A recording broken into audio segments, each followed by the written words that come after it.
Hello and welcome. There are several cases now, both in the listed company space as well as the unlisted company space, where the role and the responsibility of independent directors have been called into question. There are two kinds of situations. One is where something has happened, no one knew about it, and they perhaps knew about it but did not speak up to the detriment of external shareholders or the external community in general.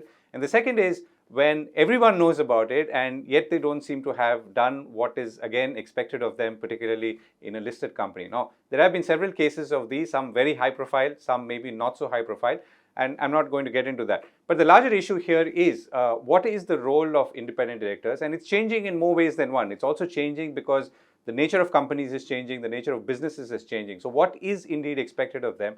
And importantly, as we define their roles and we define their expectations, we as external stakeholders, how are they being evaluated all the time? So there's an interesting document that has been put out by Pricewaterhouse in India, which in conjunction with the Confederation of Indian Industry or CII, defines the guidelines for appointment of independent directors and the process of board evaluation. So this was put out a couple of weeks ago. To talk about how these new CII guidelines will play out, I'm joined by Sanjeev Krishan, Chairman of the CII subgroup on independent directors at the CII Corporate Governance Council.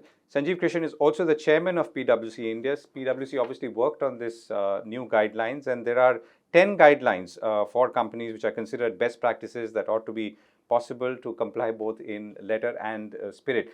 Sanjeev Krishan is the chairperson of PwC in India. Like I said, he's been with the firm for about 31 years.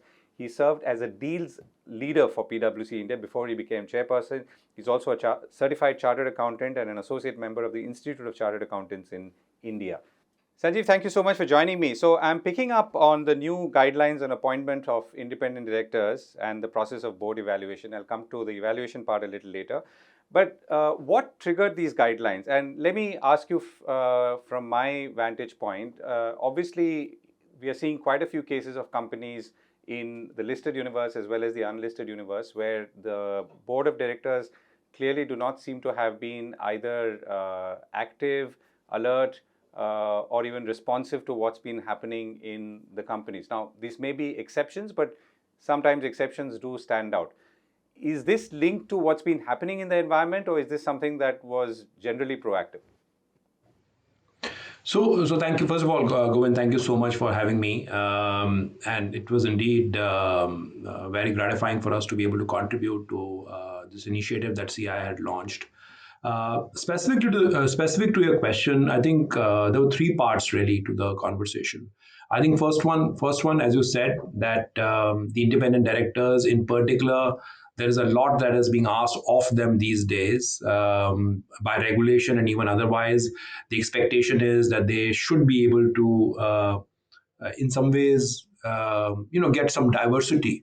And I'm not just talking agenda; it is more broader in thinking because what the companies go through in terms of the disruptions that they go through are numerous, and the board is supposed to be able to navigate the company, their organization through these disruptive times, etc. And they do need broader counsel. So what's the point in having a very homogeneous set of people who are anchoring the board discussions? So the idea was to have different people, maybe coming from diverse backgrounds. Today we talk about risk management. Today we talk about geopolitics and the impact of that on business. Today we talk about supply chain disruptions, about technology, and technology itself continues to evolve. So the really intention was that how do we get more diversity into the board so that the board is better prepared to navigate the company through all the disruption that it faces. Now, in that regard, when you look at the independent directors, I think from an independent director perspective, the ask of the independent director itself have been going up.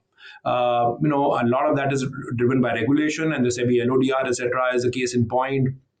And including what they have to govern and approve and so on and so forth. So the intention was that while they do that, and that is important and driven by regulation, what is it that the composition of the board should be so that it is able to do these things in a way that they're not just thinking about the here and now, but also thinking a little bit long term. To the point that you mentioned about governance at large, I certainly believe that over the period of time, and this is possibly my seventh business cycle now that I'm seeing, governance standards in India have gone up, no question about it. But I think the challenges for business, the opportunities for business have also gone up, and that's where the need to be steadfast about governance and be able to do more and more over a period of time.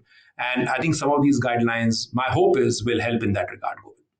Right. So, the guidelines talk about how, in addition to the roles of strategy, finance, and audit, they also now, or directors should really absorb or embrace the ability to look at crisis and risk management, internal controls, and maybe the geopolitics and the external factors that you talked about. But let me come back to the responsiveness. And that's one reason why people are asking questions of independent directors, that this happened, what were you doing? Or if this happened, and we now know that this has happened, what are you doing? So my question really is, while independent directors may be qualified from even these, in the context of these new requirements, are they fundamentally ready to play the role that is truly asked of them? I think that we are getting there, Govind. No question about it. In my mind, we're getting there. It is also a question of providing them a bit of a security net, because it's about how you look at it: glass half full, half empty. And it doesn't mean that I shouldn't celebrate the glass half full, but it's also about a question about how do you look at it. I mean, we have also seen in a number of cases, without any active involvement of the independent board directors, that they have been hauled up by various agencies, and that could be unnerving for somebody who's just coming in and contributing. I mean, let's be honest. How much time do the independent directors, in particular, they're not in the executive position? How much time do they end up spending? I mean, you might say that they end up spending a couple of days. They should get some advance notice of what's coming up for discussion. They should apply their mind and stuff like that. But having said all of that, I mean, even if they're not spending only 4 days a year, maybe they're spending a little bit more time. Is it enough? They're not in executive positions. And, I think that's where it is important that as long as they're acting in good faith, we also provide them the security net, if I may call it so. And that's one of the recommendations that we made through the CII guidelines effectively. And I think that's important. So again, I would just say that I think we are certainly on that journey. There are from an independent board perspective, and I know, I mean, just based on the statistics, that there is actually a dearth of independent board directors, and particularly women directors, that India Inc. is facing at this point in time. And some of these things also, happen over a period of time. I mean, the independent directors also need to mature into their roles, get into the roles, feel more confident to be able to say what they're saying. And I think that's where some of the upskilling which is needed, and both in terms of technical, but also in terms of how they conduct themselves, also becomes very, very important. So you're saying that, in a way, that because there's a demand-supply mismatch, companies or external shareholders who obviously want independent directors to act on their behalf are not really able to, leverage their heft, if they have any, or put their foot down if the situation so arises. Yeah, I mean, I think we need to have more people putting up their hands up to be independent directors. And what I'm saying is that more and more people will be encouraged to put their hands up if they know that they will be secure. I mean, as long as they're not going to get hauled up for something that they're not fully involved in. If there is a security net to the decisions that they make in a non-executive capacity, they will be a little bit more vocal. They will be able to do and discharge their duties much more efficiently, right? Nobody wants to be in a position where I've played my role as an independent director, and 1 year down the line, 2 years down the line, I'm hauled up for something which I was not actively a part of. I mean, that makes the whole system insecure, so as to speak. So I think security is a big issue, and I think we need to have more and more people putting up their hands up for independent director. Why only retired people, right? I mean, or semi-retired people? I would actively encourage people in executive positions to be, on independent positions in some other organizations. I think it will help them their executive roles as they do some of that, etc.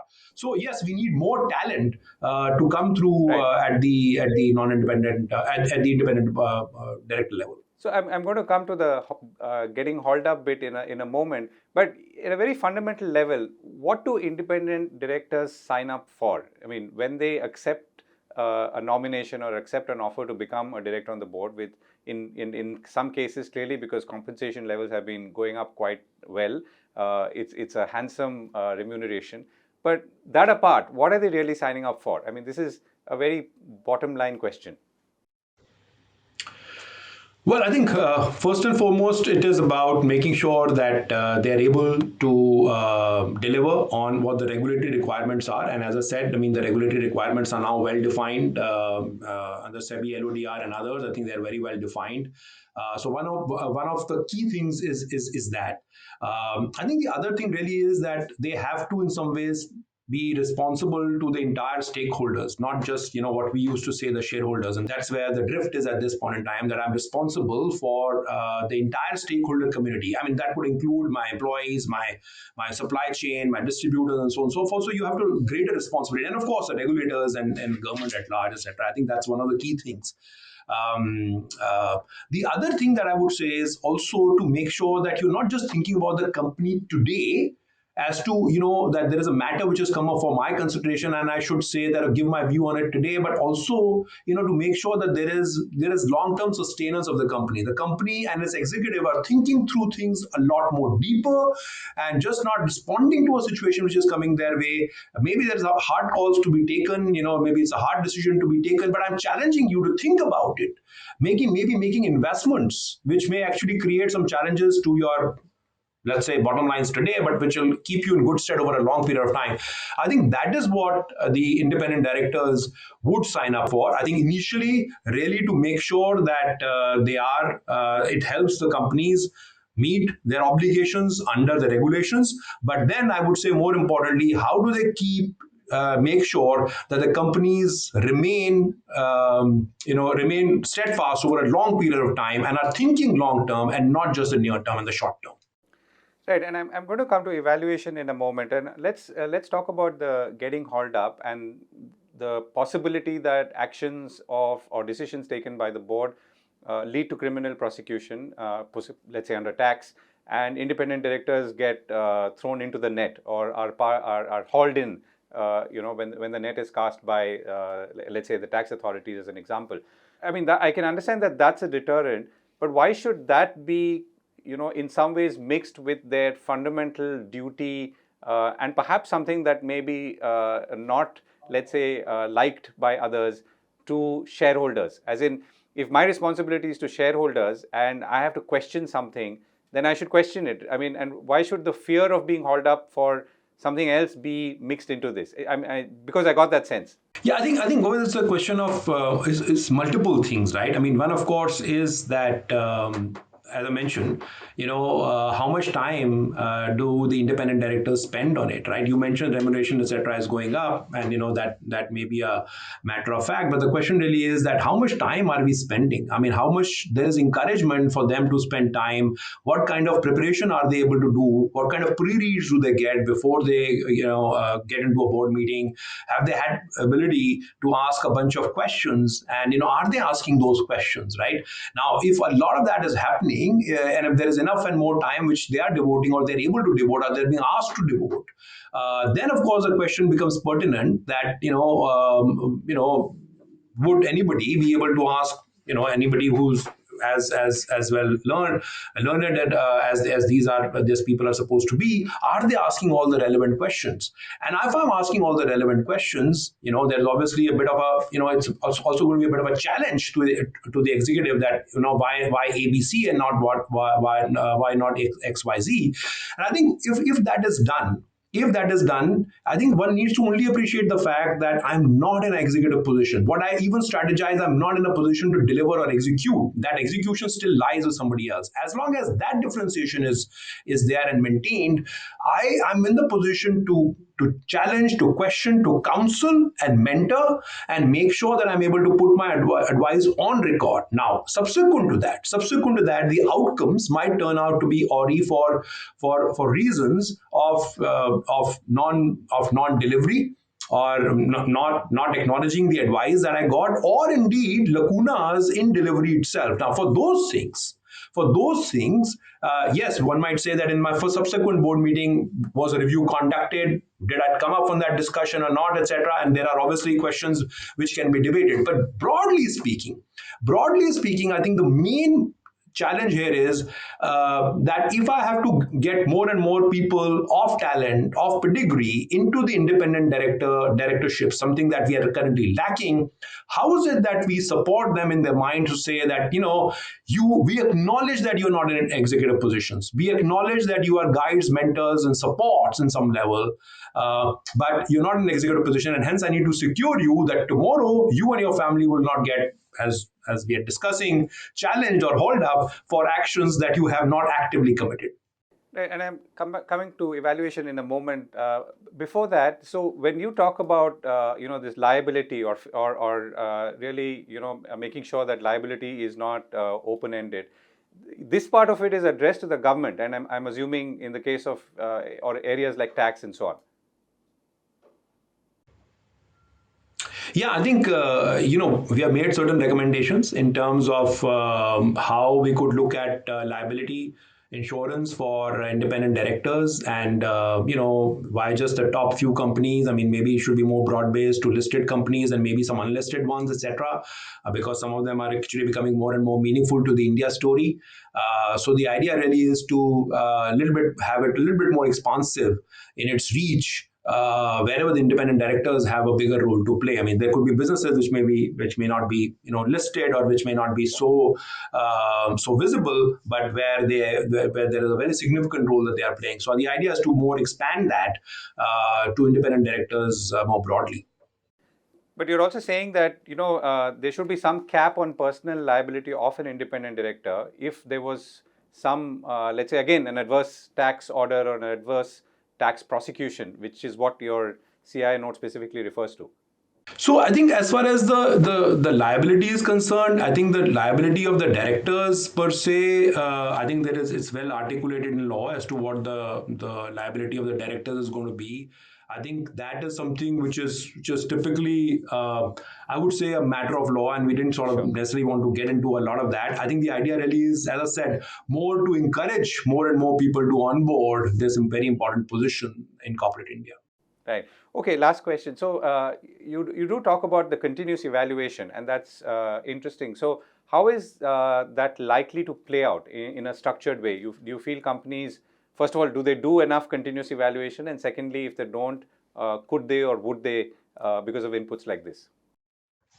Well, I certainly think that is an area of significant improvement from a board standpoint. I think the evaluation of board, not just the independent members, but even others, is something which is significantly needs to be significantly shored up. And I think there needs to be a process. There has to be an institutional process which needs to be set up. That okay, these are the principles, these are the guidelines, or the framework in which we are going to evaluate the board members, independent and executives both, and they could be different, evaluation frameworks for each one of them. And I think, the NRC and others, in some ways needs to take a lot more cognizance of some of these and do their evaluations every 3 years. They can do it. They can change the parameters if they wish every year, if they so wish, etc. There should also be, what we are recommending is that there also should be communication. If I'm somebody who's not meeting the framework requirements, then there should be a discussion with me that hey, I mean this is what we expected from you. I mean, I could be a cyber person, I could be a economics expert, or I could be somebody else, etc. And maybe going in proposition was that I'll be a little bit more overweight, even as I help the board navigate more broadly. And if that's not coming through, I think there should be an open conversation with me saying that okay, this is what the expectation, or maybe simply put, I'm not participative enough, or I've missed a few meetings which I shouldn't, right? So I mean, the question really is that one needs to be in communication, one needs to actually show that one is talking to them, and then we should actually document it. We should actually put it out and disclose it also, that okay, this is what we said, and maybe as a result we have actually reframed the guidelines. As a result, over a period of time, somebody rated in a particular way. I think some of that is going to be very, very important over a period of time, and that will build confidence. I mean, the important thing is that we need to build confidence in this very important institution of independent directors, and I do believe that the evaluation mechanism will build in the wider community greater amount of trust in this very important institution of India Inc. And that's a good and positive note to end on. Sanjeev Krishan, thank you so much for joining me. Thanks, Govind. Thank you for having me.